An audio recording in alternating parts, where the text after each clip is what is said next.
I push that out and boom, I gotcha. Whoa.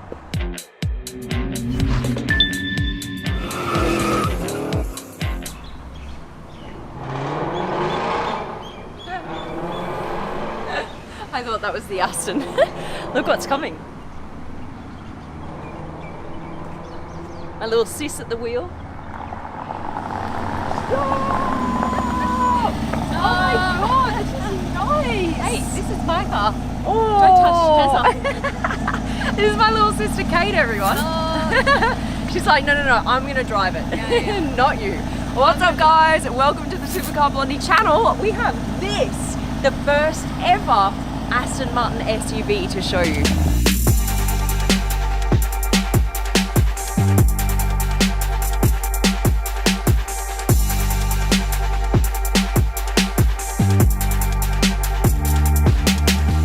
This SUV is called the DBX. Okay, so it actually follows the footsteps of, for example, the Rolls-Royce Cullinan. You've got the Bentley Bentayga, you have the Maserati Levante, and you have the Lamborghini Urus. Then you have this, the DBX, the latest luxury SUV, and the first ever SUV produced by Aston Martin. Now this, I love the color. I cannot look past the color. I was not expecting this car to actually look this good, and I think in part I'm very impressed because of this color. This is almost like a iridescent blue, purple, silver, solar-ish color, which is actually called solar satin bronze. That is everything in my opinion. I love this color, and just wait until you see the color of the interior. Love, love, love. Let me talk to you a little bit about what makes this SUV different from all the other luxury SUVs on the market. First of all, it matches my hair and my shoes, so we're good going so far. This is what I'm going to do from now on, just like dye my hair to the color of the car that I'm reviewing. Can we get that arranged? Can we get that? No. This is probably a standout feature design-wise as it goes all the way up like this. You'll notice that that's quite similar to the Vantage. It has that kind of whoop shape, that's what I call it. You've got the Aston Martin in big letters across the back, just so everyone behind you knows what you are driving. You've got the exhaust pipes here, so one on this side, one on this side. And what I like about this is it opens with gesture control, which I love. So this is a peek into the boot. There's nice space in here, and it's all very luxe. Nice leather here as well. Literally, this car is full of leather, you guys. I think that's probably one of its USPs, that it is just so super luxe. I'm loving these rims as well. You get 22-inch standard rims on the DBX. I've never seen this design detail on a rim before. I love this. This is gorgeous. You've got nice flush, is what they call in the industry, flush handles. So that means basically that they don't poke out from the car. They actually fold in nicely with the body of the car. You've got all the heat coming out from the tire area through here. And around the front, you guys, this is the first time you're seeing it, so come on around here so you can see it from my perspective. You've got this huge front grille, which always reminds me of a whale shark. The whale shark's mouth open for some weird reason. And what is so interesting is that the Aston Martin badge is bigger than they've ever put on an Aston Martin before. On every single Aston Martin model, the badge size is different. So this is actually an air vent, you guys, that goes straight into that wheel area to cool down the brakes. And around here, you've got the daytime running lights, which is quite nice. Here on the bonnet, you've got these kind of silver fins, which I have not seen before. I actually really like that. What do you guys think? Look-wise, it's not a very big SUV. It's quite compact. It looks quite sporty because you've got this line, kind of this curved line that comes down like this. It's not just a square that runs along the top and then cuts off here. You've got this beautiful kind of sporty line. This is the key, and look what you can do. If you press this button right here, watch what happens. Boom! That actually acts as a key holder. So I think that's really practical. I love that design. The other thing you can do with this is, if you press it down for longer, It's so James Bond, isn't it? It's your spare key that's hidden nicely away, so you can pop that back in. Imagine if this was actually like a little needle with poison in the end, and that could be my little James Bond moment. I push that out and boom, I gotcha. Whoa. Let's unlock her. You have to push in the front and pull out, and actually I don't like that handle at all. I think it's super impractical. I'm not a massive fan. So you can see this very slightly, is it has this very slight butterfly wing door effect where it doesn't come out just straight.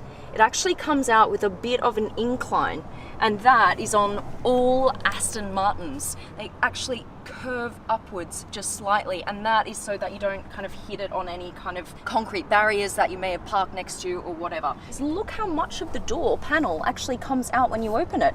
All of this comes out, and that wraps around the bottom of the car. You see this? The whole way down. The reason for that is when you open up, say you've been off-roading or whatever and you've got dirt here alongside the car, you open that and the dirt actually comes with the door, so that when you get in, all of this is clean, and so you're not scraping like mud on your jeans or whatever. So I really like that feature. I am in love with this interior. In love. It is so luxe, you guys. The first thing I notice is leather absolutely everywhere you look. There is leather. Look, even the handles, you guys, these handles, leather.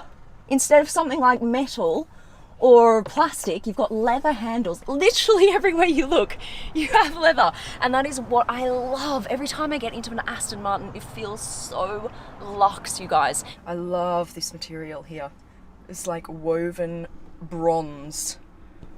Beautiful. I've only seen it in woven steel before, but not this bronzy color, which I absolutely love. It contrasts so beautifully with the leather. You've even got leather over the speakers. That would usually be cut off in some kind of, you know, chrome or steel, but it's all leather. All of this as well.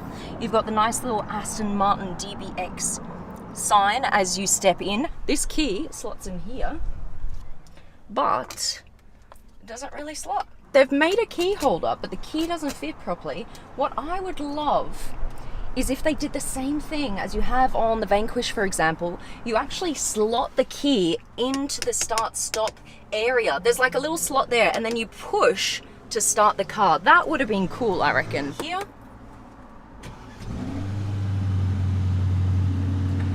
And what you can do is with this button right here, you can switch the modes, which is very important because it means that you can actually get the best sound out of it. So I'm going to switch it into Sports Plus.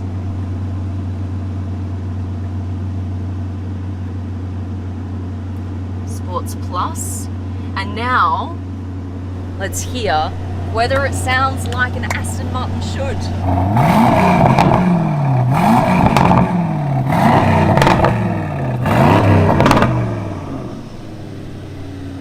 Sounds really, really good, doesn't it? It really sounds great. I can't wait to take this out and just test that, how much of a gurgle you get when you're actually driving. It's actually borrowed a 4-litre twin-turbo V8 from AMG. The other things that it's borrowed is all of this, like a screen and all of these buttons. This is kind of a Mercedes-Benz setup with this. And now what disappointed me was when I first came in here, I was going to touch the screen to do stuff, but it doesn't have touchscreen. It's got an old instrument panel where you kind of need to use this dial to do anything, which is, I think, very old school. And if you're going to pay this kind of money, I want at least a touch screen. Come look at where all of these drive, neutral, reverse and P buttons are. Look how far forward I need to reach to put it into drive. And what's interesting is you would put it into drive probably the most out of any of these, and it's the furthest away from you from the wheel. It's all the way over here. And the reason for that is because, of course, Aston Martin is made in the UK, so people would be sitting on this side to drive, so they've not reconfigured all of the buttons for the left-hand drive cars. One thing that I love is this right here. Look at this space. This is perfect for a handbag, and it's got a space here to put your phone. Another thing I love is this steering wheel. It's very sporty because it's quite compact. It's quite nice and neat and small. I really like that. And of course, it has leather on it. There is literally leather everywhere. It is crazy. Come on in. There is a massive sunroof, one panel of glass, and you get the best perspective from the back seat. There's no panel separating it here in the middle, and I love that. That is beautiful. Wow. The quality of the leather, the design detail here with the stitching, I think is beautiful. You've got this here in the middle for your back passengers, so you can put your drinks in here. What I also like is this right here. Seems like such a small detail, but I think this is just super sporty. The same with these. Come down like this. That's gorgeous. And you've got little pockets here for the backseat passengers. We just got a thumbs up from someone driving by. He's like, yeah, oh yeah, I love the SUV. Let's go for a drive.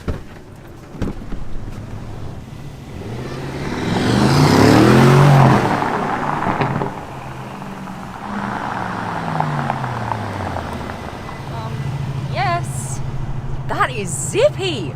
Holy moly, I did not expect that. It feels faster than what it says it is, 0 to 104.5 seconds. That took off. You can feel that it's a rear wheel drive though, because it's not as grippy as I would like. At the beginning I was like, whoa, okay, hang on a minute. This is crazy, get in.